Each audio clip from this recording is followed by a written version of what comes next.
जनवरी 2026 सुबह के ठीक 8 बजे महाराष्ट्र के डिप्टी मुख्यमंत्री अजित पवार मुंबई से बारामती के लिए एक चार्टर्ड प्लेन में उड़ान भरते हैं। शुरुआती 45 मिनट तक सब कुछ बिल्कुल नॉर्मल था, लेकिन जैसे ही प्लेन लैंडिंग के करीब पहुंचता है, आसमान में घने काले बादल, तेज हवाएं और अचानक बदलता हुआ मौसम। पायलट लैंडिंग की कोशिश करता है, रनवे पर टचडाउन होता है, लेकिन प्लेन कंट्रोल खो देता है, फिसलता है और कुछ ही पलों में आग की लपटें दिखने लगती हैं। पूरे देश में सवाल उठता है, क्यों प्लेन लैंडिंग और टेक ऑफ के टाइम ज्यादा क्रैश करता है? अजित पवार के एयरक्राफ्ट की खासियत क्या थी?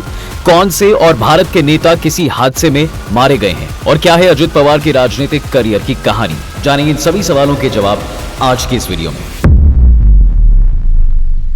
सब एविएशन डेटा के अनुसार दुनिया भर में हुए प्लेन एक्सीडेंट्स में से करीब आधे से ज्यादा घटनाएं या तो टेक ऑफ या लैंडिंग के समय होती हैं। लैंडिंग और टेक ऑफ के समय विमान जमीन के बेहद पास होता है, गति कम होती है और पायलट के पास डिसीजन लेने का समय सिर्फ और सिर्फ कुछ ही सेकंड्स का होता है। अब जरा सोचिए, अगर किसी समय तेज क्रॉस विंड चल रही हो, रनवे गीला हो, विजिबिलिटी कम हो और उस समय लैंडिंग करनी हो, तो एक छोटी सी चूक पूरी सिचुएशन बदल सकती है। यही वजह है कि एविएशन में कहा जाता है, landing and take off is the most critical phase of flight. हालांकि इस दौरान हुए हादसे का जिम्मेदार सबसे ज्यादा पायलट को माना जाता है। International civil aviation organization ICAO के मुताबिक लगभग 65% ऐसे विमान हादसे मानव गलती की वजह से ही होते हैं, जिनमें ज्यादातर गलती पायलट की होती है। उसके बाद इंजन फेलियर को दूसरा सबसे बड़ा कारण माना जाता है।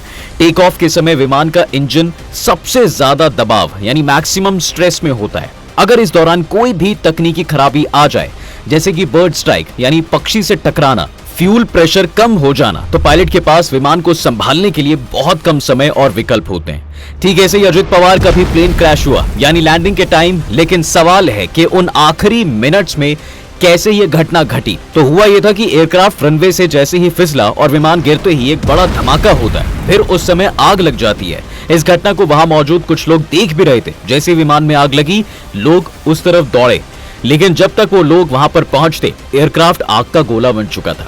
इसके बाद विमान में 4 से 5 धमाके और होते हैं, फिर कई लोग और पहुंच जाते हैं, लेकिन आग इतनी ज्यादा थी साहब कि किसी को उसमें से कोई भी निकाल नहीं पाया। अजित पवार महाराष्ट्र पंचायत चुनाव के लिए मुंबई से बारामती में जनसभा को संबोधित करने जा रहे थे। 256 किलोमीटर की दूरी पूरी करने के बाद बुधवार के दिन सुबह 8:45 पर बारामती एयरपोर्ट पर लैंडिंग के दौरान उनका प्लेन क्रैश हो गया।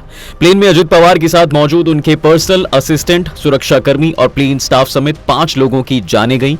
हादसे के समय उनके चाचा शरद पवार मुंबई और उनकी बहन यानी कि शरद पवार की बेटी सुप्रिया सुले दिल्ली में थे। हादसे की जानकारी मिलते ही वो पूरे परिवार के साथ बारामती के लिए रवाना हो गए।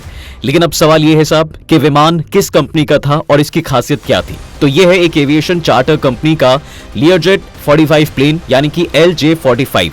इसका रजिस्ट्रेशन नंबर VTSSK बताया जाता है। इसको बॉम्बेडियर एयरोस्पेस के लियरजेट डिवीजन ने बनाया था। ये एक mid size business jet plane है। ये प्लेन 1990 के दशक से लेकर 2012 तक लियरजेट डिवीजन का मुख्य प्रोडक्ट रहा है। दिल्ली की कंपनी VSR एविएशन, जिसे VSR वेंचर्स भी कहा जाता है, इस नाम की यह कंपनी एविएशन चार्टर सेवाएं, एयरक्राफ्ट मैनेजमेंट और कंसल्टेंसी जैसे कामों को मैनेज करती है और उन्हें ऑपरेट करती है। इनके बेड़े में बॉम्बेडियर लियरजेट 45 और 45XR जैसे प्लेन भी शामिल हैं। वहीं इस विमान की खासियत की अगर बात करें तो इसमें कुल 9 पैसेंजर्स ही सफर करते हैं। इसकी लंबाई 58 फीट 0 इंच यानी कि 17.68 मीटर है। इसके पंखों का फैलाव यानी विंग स्पैन करीब 48 फीट का है। विमान की ऊंचाई 14 फीट यानी लगभग 4.3 मीटर है और इसके पंखों का कुल क्षेत्रफल यानी विंग एरिया करीब 312 वर्ग फुट या फिर करीब 29 वर्ग मीटर है। अगर ये विमान खाली हो तो इसका वजन लगभग 12,850 पाउंड यानी करीब 5.8 टन होता है। वहीं साहब इसका मैक्सिमम टेक ऑफ वेट करीब 21,500 पाउंड यानी लगभग 9.7 टन तक जाता है। सिर्फ इतना ही नहीं, इस विमान की परफॉर्मेंस भी काफी अच्छी मानी जाती है। इसकी मैक्सिमम क्रूज स्पीड 533 मील प्रति घंटा, तो सामान्य क्रूज स्पीड 510 मील प्रति घंटा होती है। इसकी एक खासियत और भी है, और वो ये है कि अगर इसमें कम पैसेंजर सवार हों तो इसके उड़ाने की रेंज बढ़ जाती है। मतलब अगर 9 की जगह 4 पैसेंजर बैठे हों तो ये 1710 नॉट्स तक उड़ सकता है, जो 9 लोगों के होने पर 445 नॉट्स की रेंज ही कवर करता है। वहीं अगर इसकी कीमत की बात करें तो ये इस बात पर डिपेंड करता है कि एयरक्राफ्ट कितना पुराना है। जहां पहले के बने यानी सेकेंड हैंड लियरजेट 45 विमान की कीमत आमतौर पर $2.3 मिलियन से $4.9 मिलियन तक होती है। वहीं नए विमान की कीमत करीब $10 मिलियन के करीब पड़ती थी। अजित पवार के हादसे में मौत होने के बाद सभी दलों के नेताओं ने अपना शोक जाहिर किया। प्रधानमंत्री मोदी से लेकर गृह मंत्री अमित शाह तक, leader of opposition Rahul Gandhi से लेकर प्रियंका गांधी तक, सबने देश की राजनीति के लिए एक बड़ा लॉस बताया। लेकिन ऐसी दुखद घटना पहले भी हुई जिसने देश को झकझोर दिया था। अजित पवार के अलावा भी कई बड़े लीडर्स भी किसी न किसी दुर्घटना में मारे गए। पिछले साल ही अहमदाबाद प्लेन क्रैश में गुजरात के पूर्व मुख्यमंत्री विजय रूपनी मारे गए थे। इनके अलावा महाराष्ट्र के पूर्व मुख्यमंत्री गोपीनाथ मुंडे भी सड़क हादसे में मारे गए। संजय गांधी तारीख, माधवराव सिंधिया, जीएमसी बाल योगी जो लोकसभा स्पीकर भी थे, YS राजशेखर रेड्डी ये हादसे के समय आंध्र प्रदेश के मुख्यमंत्री थे। इन सभी लोगों का प्लेन क्रैश या फिर हेलीकॉप्टर क्रैश हुआ जिनकी वजह से इनकी मौत हुई। और अंत में देख लेते हैं कि अजित पवार ने अपने राजनीतिक करियर की शुरुआत कैसे की और अपने पीछे कितने की संपत्ति वो छोड़ गए हैं। साल 1982 में पहली बार अजित पवार एक सहकारी चीनी कारखाने के बोर्ड के लिए चुने जाते हैं और यहीं से उन्होंने अपने राजनीतिक करियर की शुरुआत की और पीछे मुड़कर फिर कभी नहीं देखा। 1991 में उन्हें पुणे जिला केंद्रीय सहकारी बैंक का अध्यक्ष चुना जाता है। फिर इसी साल वो पहली बार बारामती संसदीय क्षेत्र से सांसद चुने गए, लेकिन बाद में उन्होंने ये सीट अपने चाचा शरद पवार के लिए खाली कर दी थी और यही वो सीट है जहां ये प्लेन क्रैश हुआ है।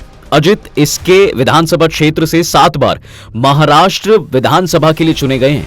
पहली बार 1991 के उपचुनाव में जीतकर इस क्षेत्र से विधायक बने थे। उसके बाद 1995, 1999, 2004, 2009 और 2014 में भी जीत हासिल की।